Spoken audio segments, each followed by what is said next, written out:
I just want to say thank you to Pastor Kyle, to the worship team, to all the folks back there in the booth who make all of this go every single Sunday. We got a busy month coming up here at Zion, and so many of our staff members, so many of our volunteers are working overtime and extra time to make this month a fantastic month as we get to partner in ministry together. And so whether you're on staff, a volunteer, I just want to say thank you for all the incredible work that you do. You make this ministry what it is.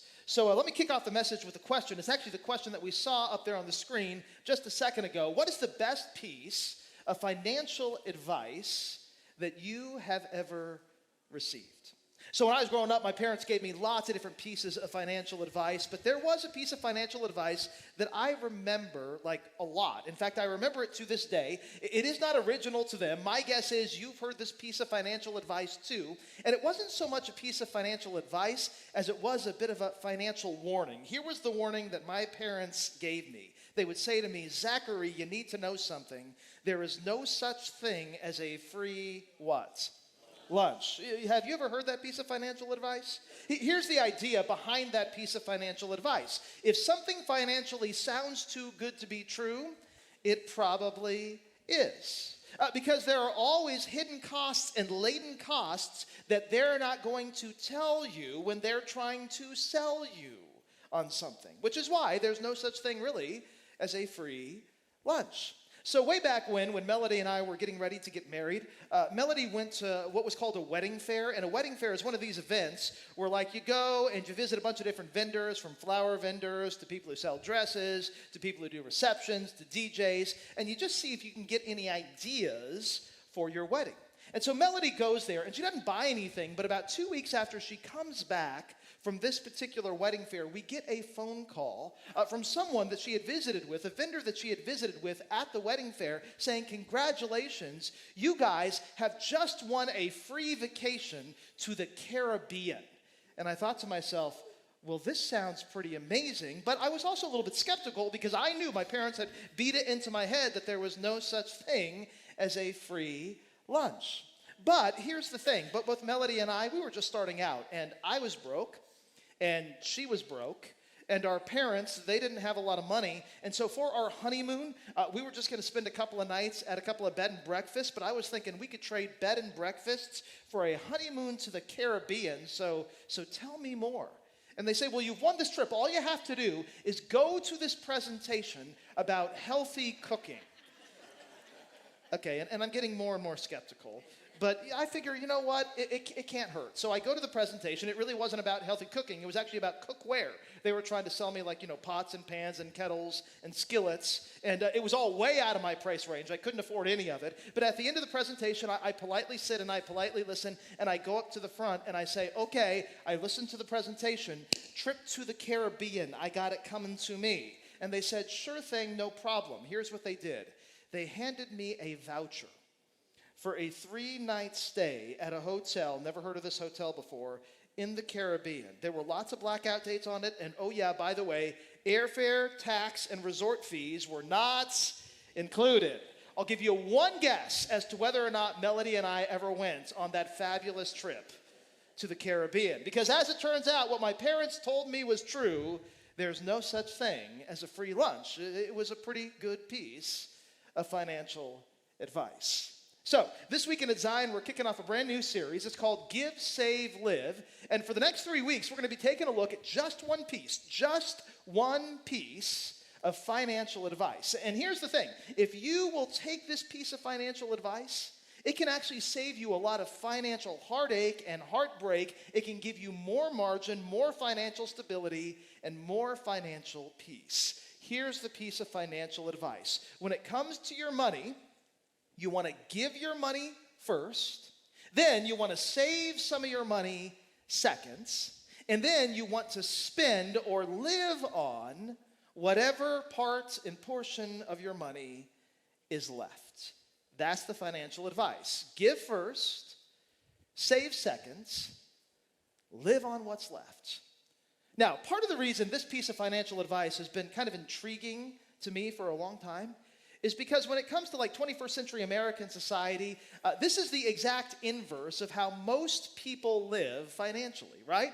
Because most people, when it comes to their finances, when it comes to their money, what's the very first thing they do? They don't give first, they spend first. And they spend on lots of different things. Sometimes the things are necessary. You got to buy the groceries at the grocery store. You got to buy school supplies for the kids. You got to pay your mortgage. You got to pay that car payment. And then they spend on some other things too. Target runs, anyone? Or how about all those Amazon Prime packages that are showing up on your doorstep each and every day? And so you spend what you need to and kind of what you want to. And then if you have any left after that, what do?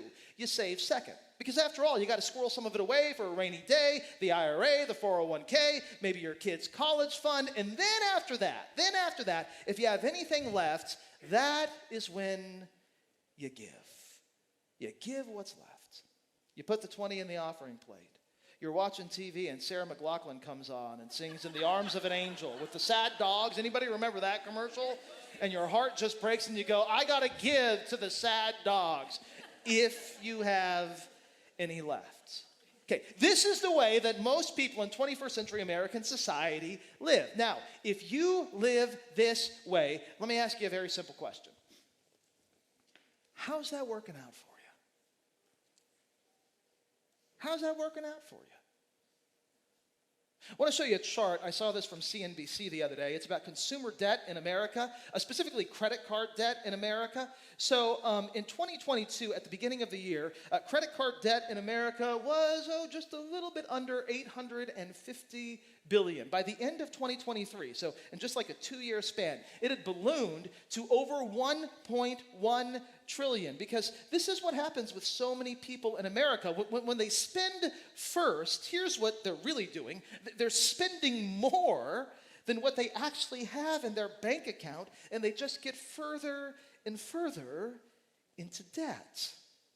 And we want to do better than that. My guess is you want to do better than that. And one of the best ways to do better than that is this. You give first, you save second, and you live on what's left.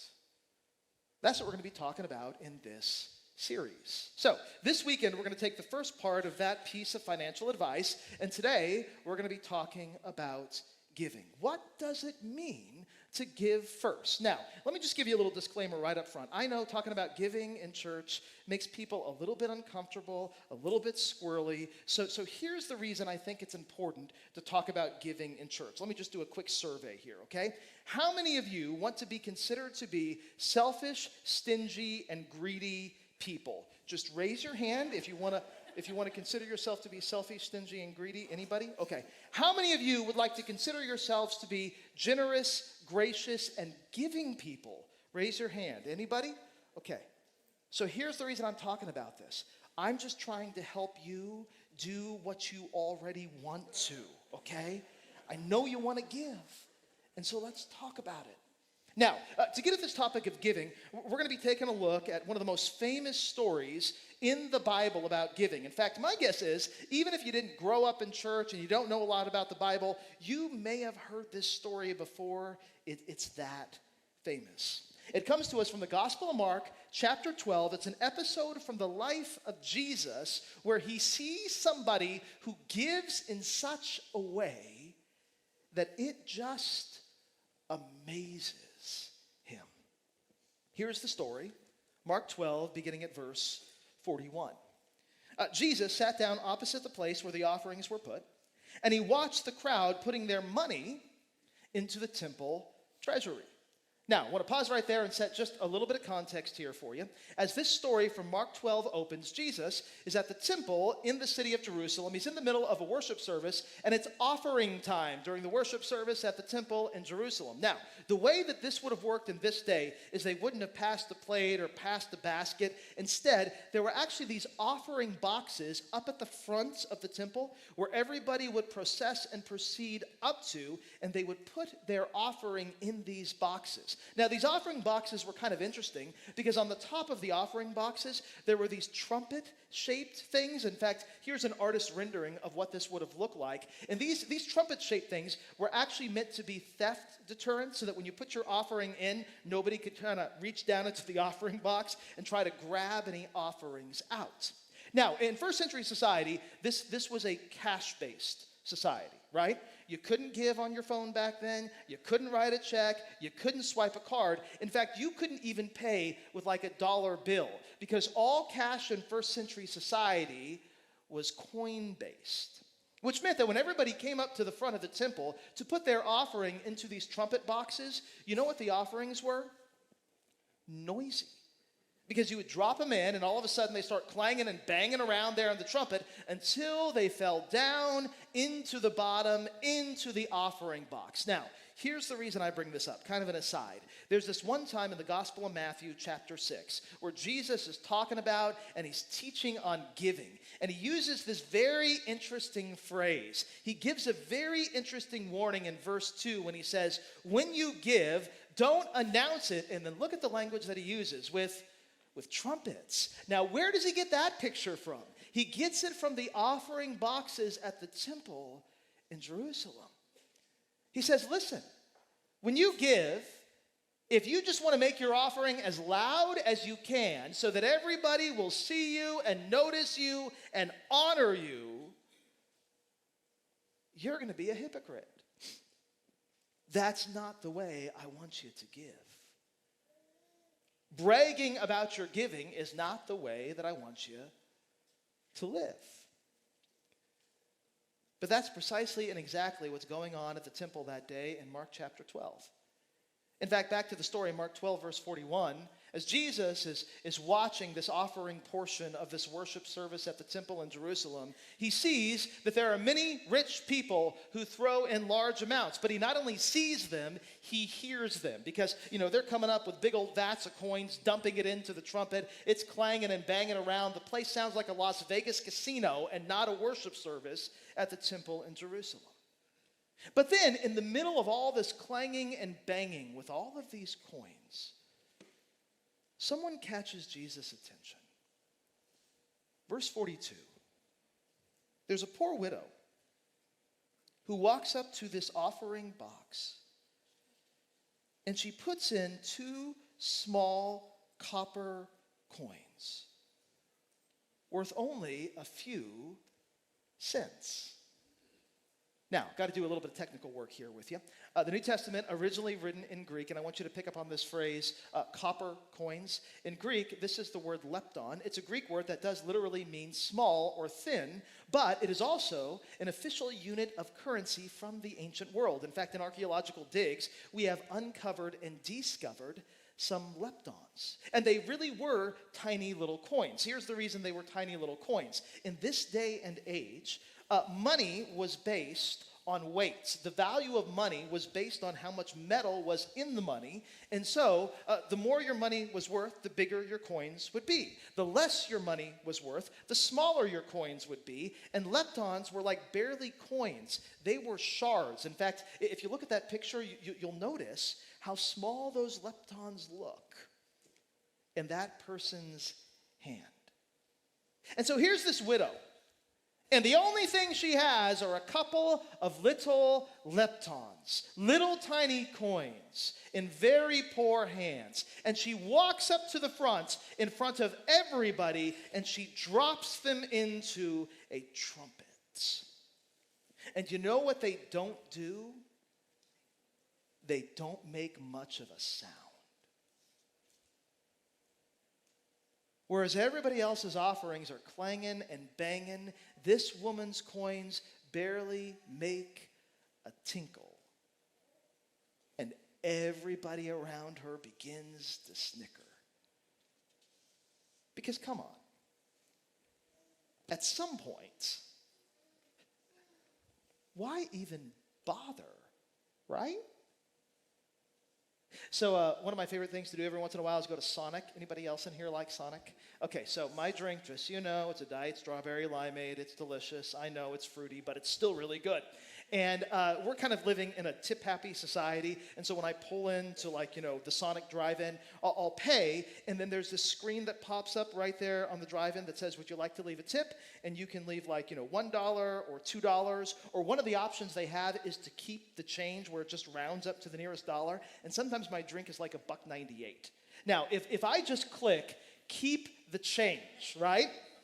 Okay, that's not a tip. That's an insult at that point, right? Everybody who's watching this widow, that's what they're thinking. She's not giving an offering. She's giving an insult. Because what she's giving is basically nothing. But not in Jesus' eyes. Because Jesus sees and Jesus notices and Jesus celebrates this woman. In fact, he makes an example out of this woman. Mark 12, verse 43, he actually calls his disciples, his followers, and he says, I want you to look at that woman right over there. And I want to tell you something that's profoundly true about her. This poor widow, Jesus says, has actually put more into the temple treasury, into those offering boxes today, than anybody and everybody else here. And here's why. Everybody else here today, they all gave out of their wealth. They all gave out of their margin, but she is impoverished. And she literally put in her last 2 leptons. She put in everything that she had to live on. Now, the implication of what Jesus says is this. There's something profound from this widow that we can learn about giving. So, let me give you a principle from this story, from Mark chapter 12. One of the things that we learn about giving from this widow is this. When it comes to giving, it's the percentage and not so much the amount that counts. A lot of people at the temple that day, they gave huge amounts of money. But they weren't given huge percentages of money. They were dumping into the temple treasury what they would have spent on dinner the night before. But this widow, all she has left are these 2 little leptons.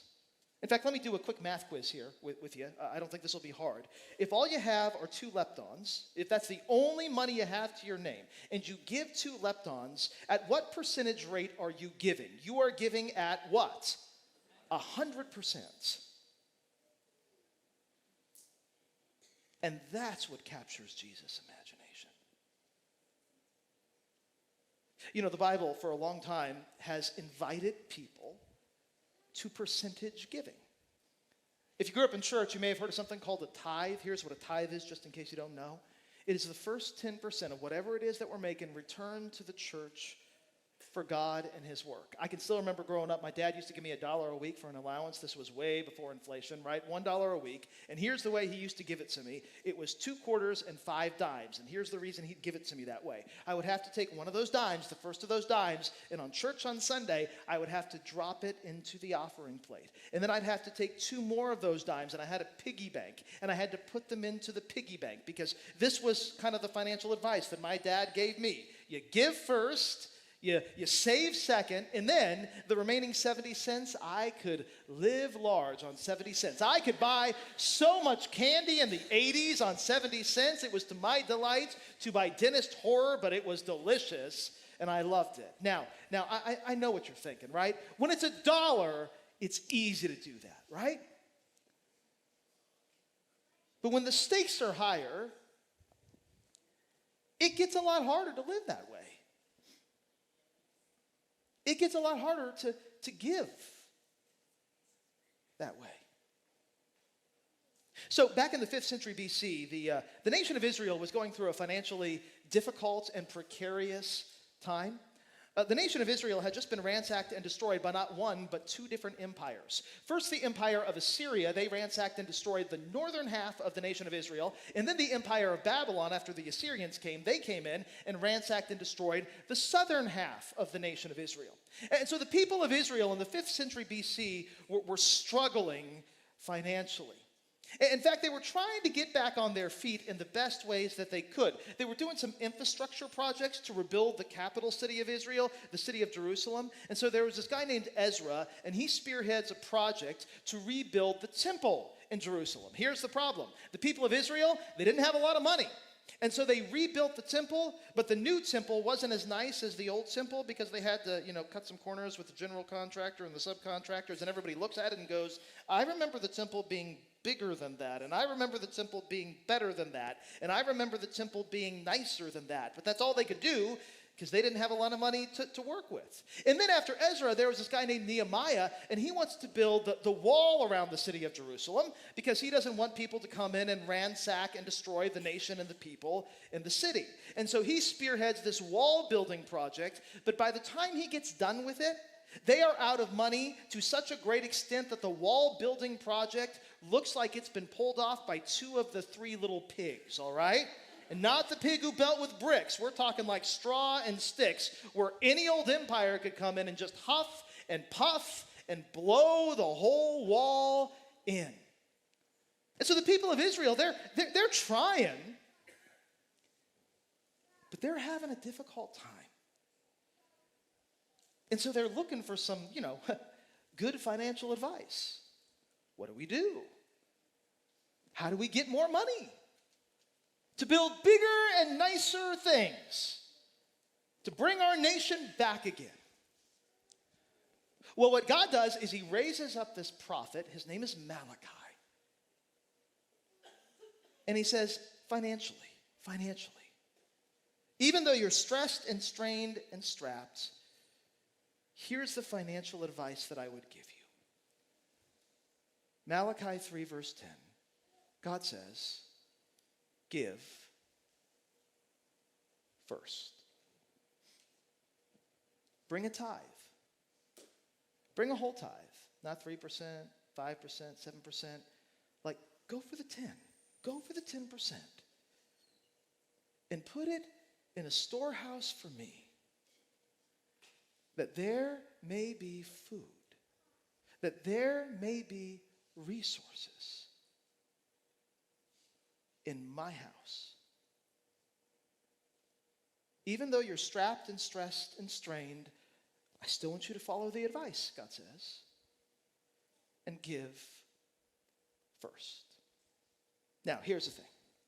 You may be here today and you may be way beyond strapped and stressed and strained financially. You may be in crisis. You may be teetering on the edge of bankruptcy. You may have bill collectors calling you. You may have a landlord who wants to foreclose on you. If that's where you're at, let me just talk to you for just a second. Here's what I want you to do. I want you to get a little bit of help. Get some good financial guidance and advice. In fact, I can give you a little bit of help right now.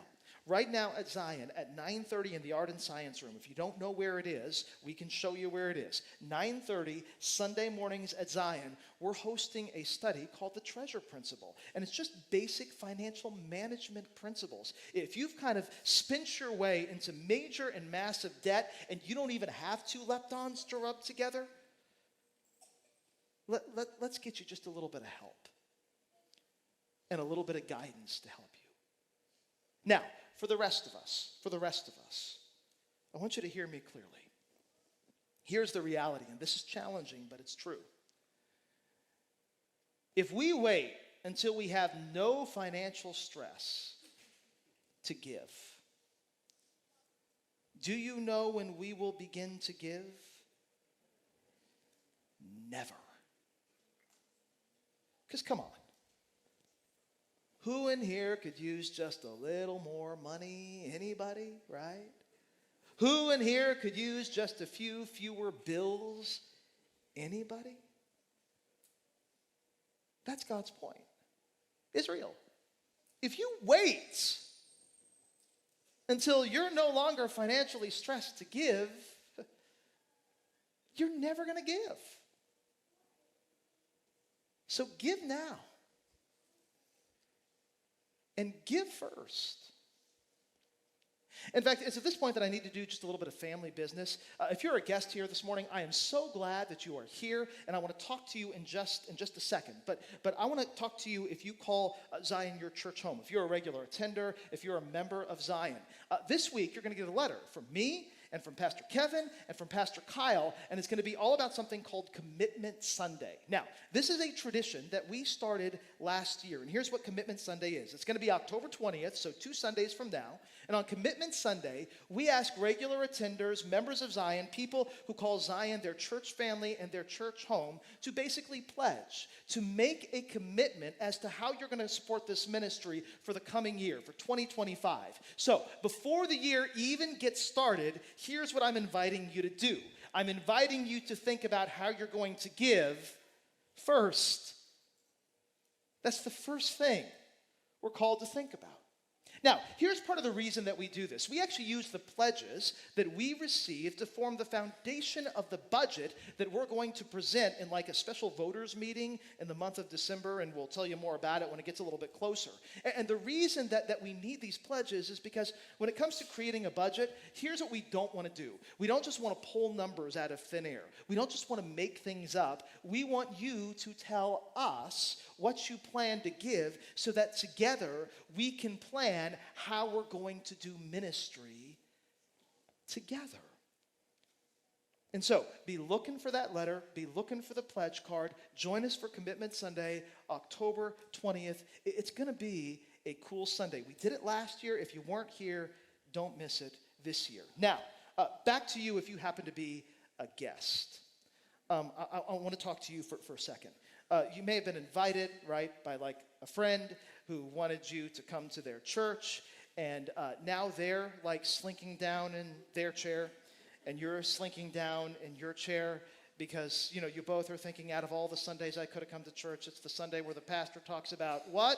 Money, and all of a sudden, all of your stereotypes about church have just been confirmed and affirmed, right? We're just trying to get into your pocket. We're just trying to take what you got, and you're not sure you ever want to come back again. In fact, this is one of the reasons, right, that you've always been a little skeptical of church. In fact, it may go deeper than that for you. This may be one of the reasons that you've always been a little skeptical of faith, because people just use faith to try to get things for themselves. If that's where you're at, I want to talk to you for just a second. If you are struggling with your faith, and if you've always been a little suspicious and a little skeptical of the church and how they're trying to get into your pocket, one of the best things that you can do to address that skepticism about faith is to give first. Let me explain. If you don't want to give to the church, that's fine. I get it. You don't know me. You don't know this church. I get it. So just pick a charity. What's your favorite charity? Is it a charity that tries to get clean water to people who may not be able to get it otherwise? Is it a charity that maybe helps battered and bruised people who are in like domestic violence situations? Just pick a charity and make a pledge to that charity. Decide, one of the first things I'm going to do is I'm going to give to help those people in need. And I'm going to give to an organization, to a charity that I actually trust, because I believe that that act of giving can do wonders for your struggle with faith. Here's why I say that.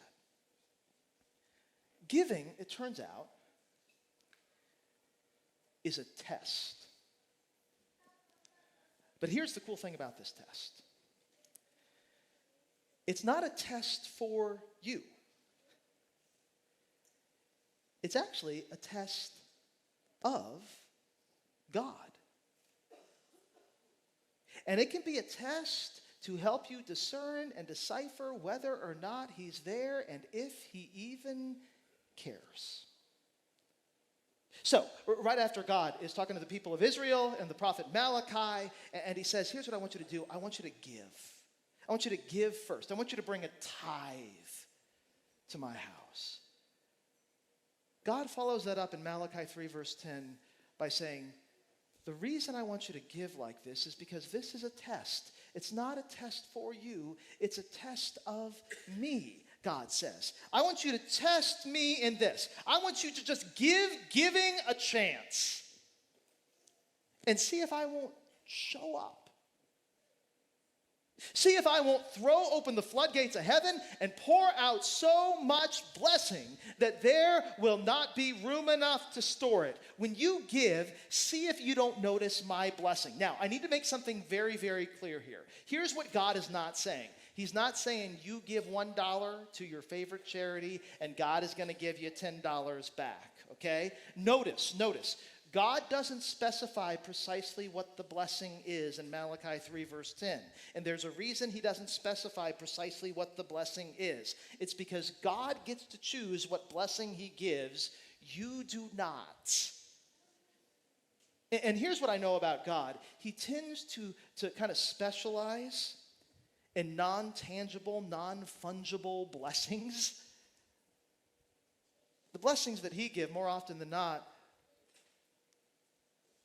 look like grace and peace and mercy and hope and joy and contentment. You need any of that in your life? Then give giving a chance. See if God shows up and passes the test. And besides that, even if you give and you get to the end of it, and you go, man, I don't think God showed up, and I don't think God passed the test, you still gave to a charity. Is that all that bad? Now, I do need to say this. As a person of faith, I believe that God will pass that test. In fact, I'm going to take it a step further. As a person of faith, I believe that God has already passed the test that he set out for himself in Malachi 3, verse 10. I believe that God has already opened the floodgates of heaven and he has poured out a blessing that is so big and so incredible and so amazing that not even heaven and earth can contain that blessing.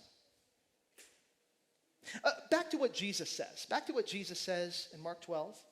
When he makes an example out of that widow, he says to his disciples, hey guys, truly I tell you, this poor widow has put more into the treasury than all the others. They all gave out of their wealth, but she was impoverished, and she put in everything, all she had to live on. I want you to pick up on that phrase. All she had to live on. Just a little bit more technical work here for you.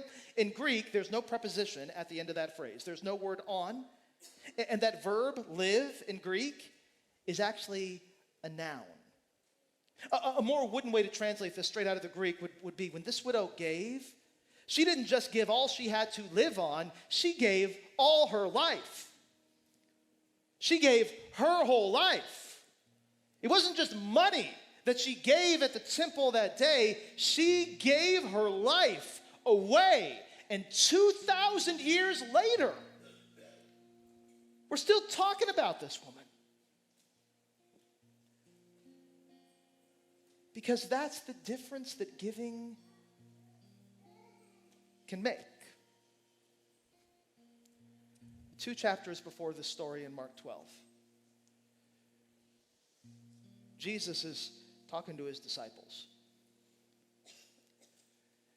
And he says to them in Mark 10, verse 45, I want you guys to know something about me. When I came, I did not come to get.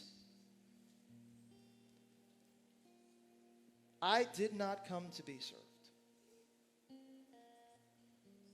I came to give first. And here's what I'm going to give first. my whole life. Just like a widow you're going to meet 2 chapters later.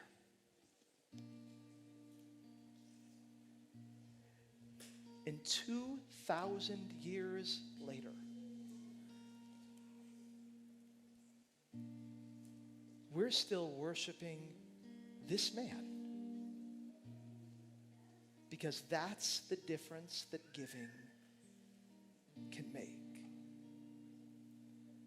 And this takes us back to the blessing. The blessing that God has poured out in Malachi 3. Here's the secret. Here's why I know God has passed the test. Because he gave his son. And there's no bigger and better blessing than Jesus. The most famous verse in the Bible, John 3, verse 16. God so loved the world. What did he do? He gave. That was God's first response to a crisis, the crisis of sin. His response was to give. And look at what he gives. He gives his one and only son. Another math quiz here for you. When you have one and only one son, and you give the only son you have, at what percentage rate are you giving? You're giving at what? 100%, just like the widow. And when God gave that, he followed it up by saying, now when you believe in him, you don't perish, but instead you have everlasting life. Because that's the difference that giving can make. And so I guess I'll just leave you with this question. What difference can your giving make? At Zion, to your favorite charity, wherever it is you give, what difference can that make? Here's the piece of financial advice for today. Do that first. You'll be glad you did. Because giving not only makes you feel good, it blesses everybody around you. Next week, we'll talk about saving. Let's stand and pray. Heavenly Father, you gave. That is the heart of what we believe. And you gave at a rate of 100%. You gave the only son you had to us and for us, to die for us, to rise for us, to offer eternal life to us. Thank you for that gift. Father, may we now be people who give, and we ask this in Jesus' name. Amen.